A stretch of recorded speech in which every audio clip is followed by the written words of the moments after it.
5, 4, 3, 2, 1, go! Alright, let's see.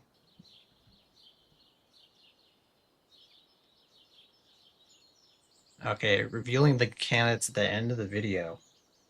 This is on my desk. Hey guys, it's me, ConcernedApe, creator of Stardew Valley. Today is the 10-year anniversary of Stardew Valley.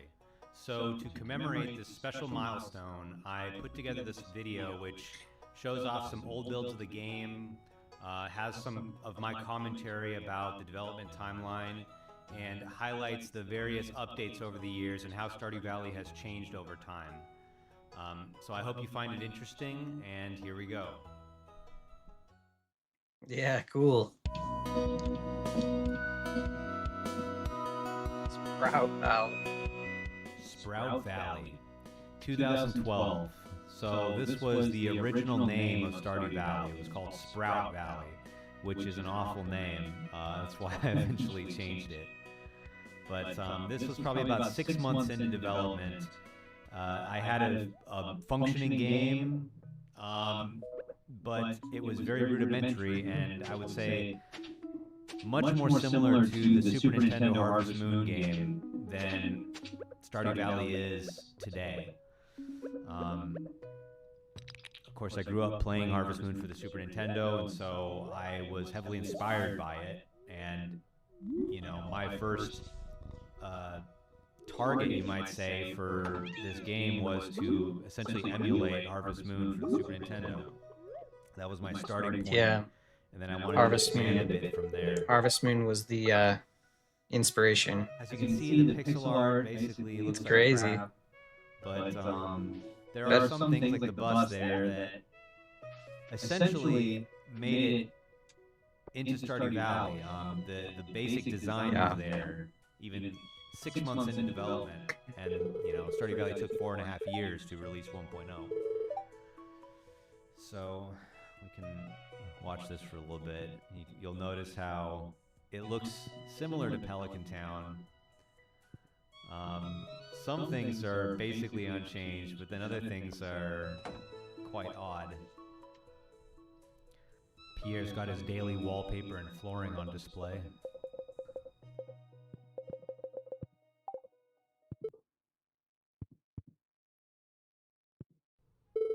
Those portraits are kind of hideous. Never played Sometimes Harvest I wonder, Moon. you know, if I had just released this game after 6 months, where would I be right now? Somehow I don't think that the game would have taken off. So, look at Clint. But, you know, this was like a part of essentially a training process for me. It was my education on being a game developer. I do think there's something special about the naive perspective of a beginner. It's untarnished, it's fresh, it's primal, and you can't really recapture that once you have experience. There's the original Gunther. Green hair in the sprite, brown hair in portrait. I don't know what I was thinking. Creative process Insane. is so cool. I'm sure you guys would love that in Stardew Valley. I'll have to get you on Way of the Wind Part 100.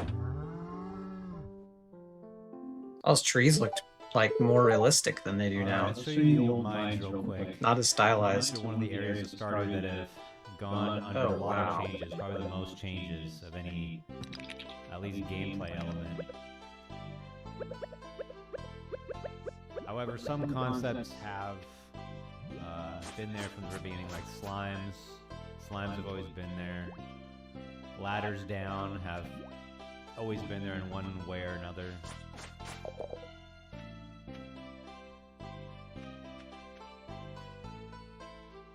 That's crazy how different it looks. I guess I hadn't discovered the concept of knockback yet. Oh yeah, the skeleton keeps coming at him when he hits him. Yeah. There's so many details that make it so much better.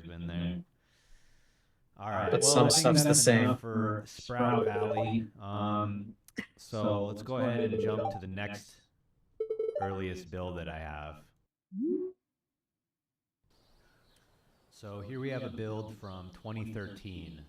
I've probably been working on Stardew for maybe a little over a year at this point. And it's radically different from that previous build that I showed you. Way different. We're actually starting to see some things that look like Stardew Valley here. And I think at this point I was calling it Stardew Valley. However, things are kind of odd. The way the farmer looks is weird. The way he's running around is kind of weird.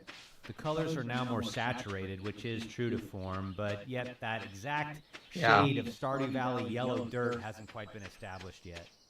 But yeah, this version of Stardew Valley was basically more of like a sandbox idea. In this iteration, this was like the weirdest time for the game. I feel like it's like the Stardew Valley hit puberty here. But so you would like actually buy animals and buildings from your in-game menu rather than go to Robin. And interesting. There was that farm map you just saw. Like that was pretty cool, actually, that farm map. Now you guys are going to be mad at me that that's not in Stardew Valley anymore. But yeah, it was a little bit more of a simulation concept, I guess, than an RPG.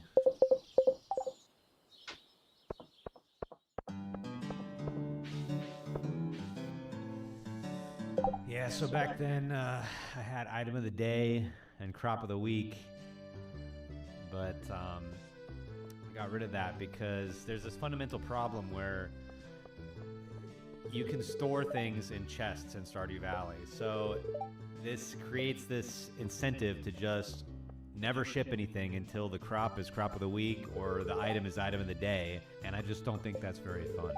You don't ever want to incentivize things that aren't fun. That's Game Dev 101. Yeah. All right, you can see here it's starting to look like Pierre's. Oh yeah, this looks similar. Starting to look like that old familiar shop.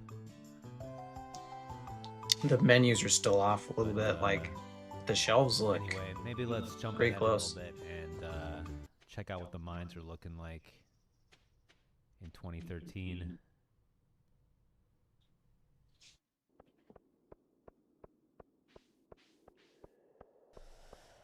So this was the era of the procedurally generated mines. My idea was I wanted the mines to be like Terraria, but you know, top down instead of side scrolling. And it was this. Oh, interesting. You had these big procedurally generated levels, and you mined into the walls and uncovered ores and secrets within the walls, which I think was a cool idea, but for some reason I was just never able to really make it compelling, and it was very bug prone, which it just ended up being too complicated. I think it was maybe just beyond my ability. I don't know. Or maybe another way to think about it was just that it was too ambitious of a concept for the scope of this game. This should have been an entire game on its own. And, you know, if you've played Core Keeper, that's pretty much what Core Keeper is, which is a cool game, by the way. But yeah, when I saw Core Keeper, I was like, hey, someone finally did it. So, cool idea, but I had to make the hard decision to scrap all of it. And I spent a long time working on this, too. But I made the decision to scrap all of it, and let's see, there's a bug right there. Do a simpler approach, which is the mines that are in Stardew Valley today, where it's not procedurally generated. There's some randomness, but the levels are all designed by hand. Oh, I thought they were procedurally generated. Here we have a Goblin Village, an underground Goblin Village. All this content. Wait, Goblin Village a thing in the game now?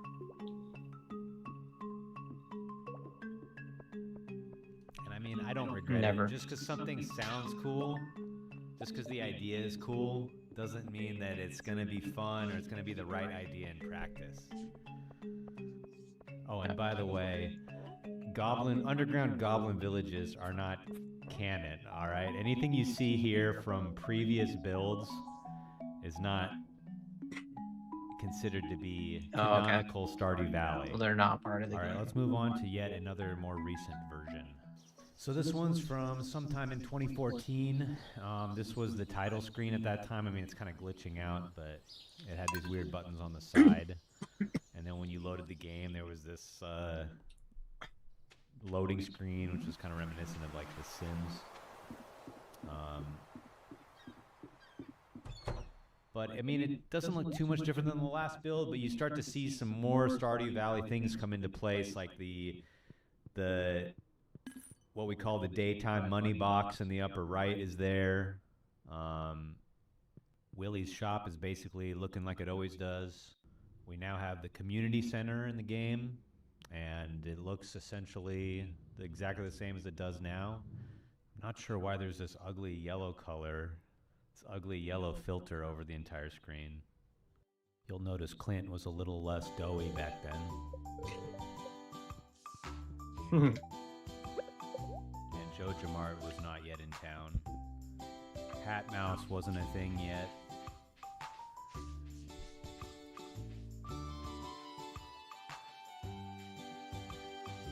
And the inside of the farmhouse was like very static. I don't even think you could move any of the furniture, which allowed me to have the pixel art look kind of nice with some shading and stuff. But I mean, I think it's important that you can decorate your house. People love that. Yeah, that's a huge part of the game now that people like.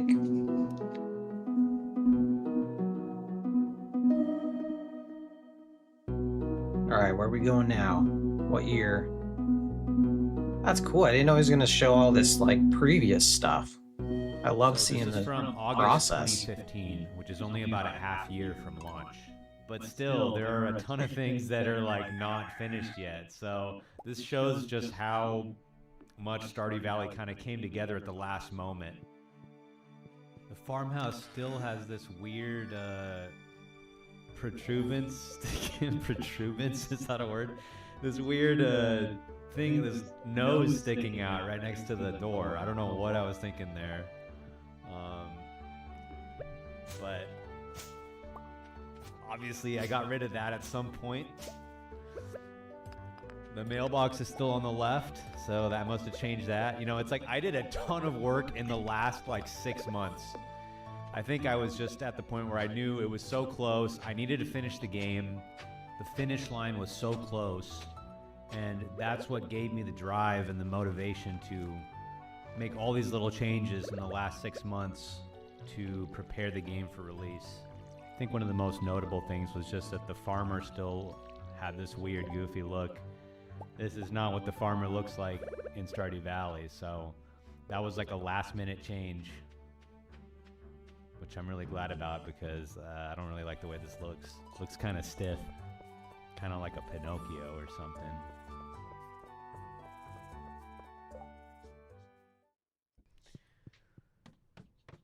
Yep, there's the old classic Stardew Valley mines. So that's pretty much the last convenient footage that I have from before launch. I do want to give a shout out to my 2 beta testers, Bexy and Siri, who helped me find a ton of bugs in the game. Here's a screenshot from Bexy's farm. This is one of the first ever Stardew Valley farms. Oh, wow. Looks pretty good. That's cool. Thank you guys so much. Wow, that's awesome. So here we are, February 26th, 2016. The culmination of 4.5 years of work, the launch of Stardew Valley. A lot was riding on this because if it flopped, I would have been 4.5 years behind my peers with no money, no job experience. Would have been pretty depressing. I stayed up all night the night before because I found a bug and I had to fix it because the game was set to launch the next morning. So that was highly stressful. That's cool. On the first day of launch, got the old Wii Stardew U sold box. just under 40,000 copies, which was already beyond my wildest dreams. After that first day, I knew that this was going to be a big deal. I knew that I could be a game developer from now on. It was really happening. Of course, I didn't really have time to think about that too much because there were immediately bugs being found in the game. And I spent the next, I think I released a patch every single day for the next 4 days after launch. Pretty big patches too. But see, back then, the game was a lot simpler. There wasn't different languages. There wasn't multiplayer. It was just me working on it, so I could crank out it was only on Steam. I didn't have to make a console build. I didn't have to make a mobile build. So I could crank out updates at an extremely fast pace.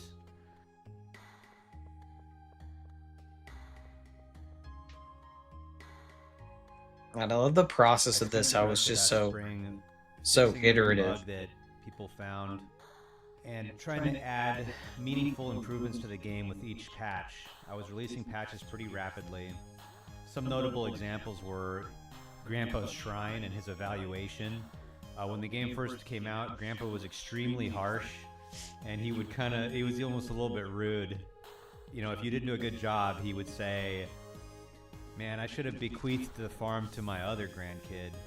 And there was no way to reevaluate. If you didn't get, the 4 spirit candles the first time, forget about it. So I softened that. No way. And I also added in the way that you can That's wild. have them come back and reevaluate. Here's another example. On March 20th, I added unique dialogues for all the spouses. So I don't remember this, but apparently before then, every single spouse had identical dialogue. And people still complain about this, but there's been a ton of work on the spouses over the years.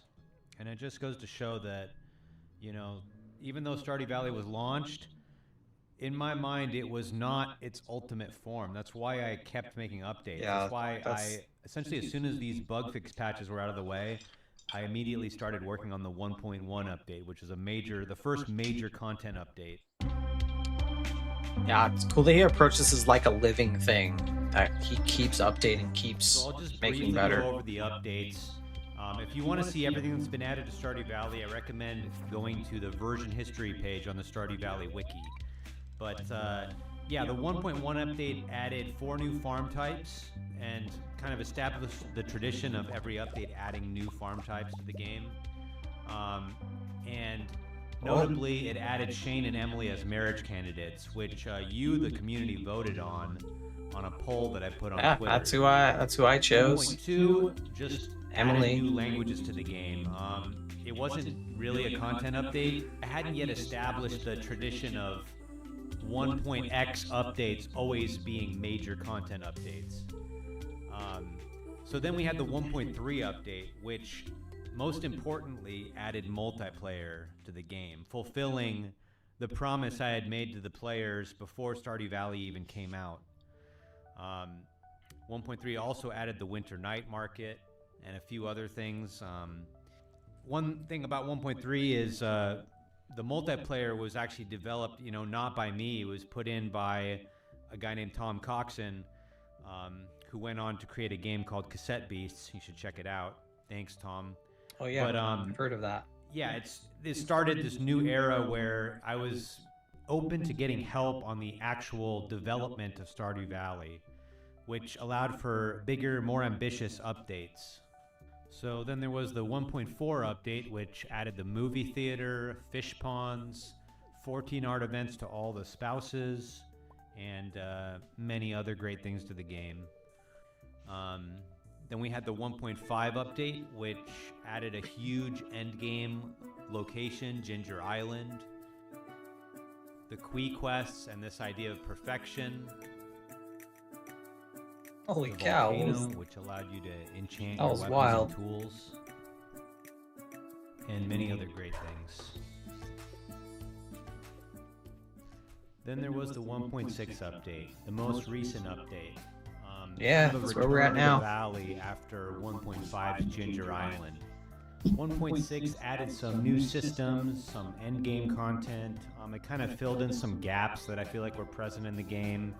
And it added some old ideas that I've had for a long time, like Green Rain. So those were all the major updates to Stardew Valley in a nutshell. Of course, there were some intermediary updates in between all of those major ones, which sometimes added some important things to the game. But those were the major updates.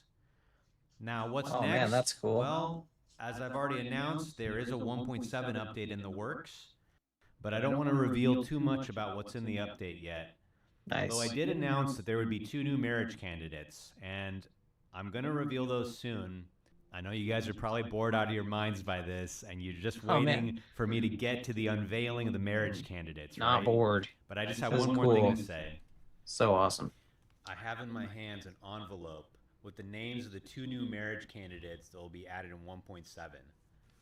But before I open that up and reveal the names to you, I just wanted to say thank you so much for supporting Stardew Valley over the past 10 years, for all the mods, the fan art, all the letters, and the comments you've made to me telling me how much Stardew Valley has meant to you. That's meant a lot to me too. And it's really given me a lot of purpose in life. So I'm grateful to you for making this a reality for me. Thank you so much. I also just want to thank everyone else who's been part of the Stardew Valley journey, from the other developers who have helped me out over the years, to the merchandise companies who have created all these cool Stardew Valley items, the people who have run the Stardew Valley concerts, Cole for helping me make the Stardew Valley board game, and so many other cool things that have come about over the past 10 years. So thank you so much to everyone. Now, let's get down to business. All right, here it is. 1.7 All right, let's see it. Candidates. Here we go.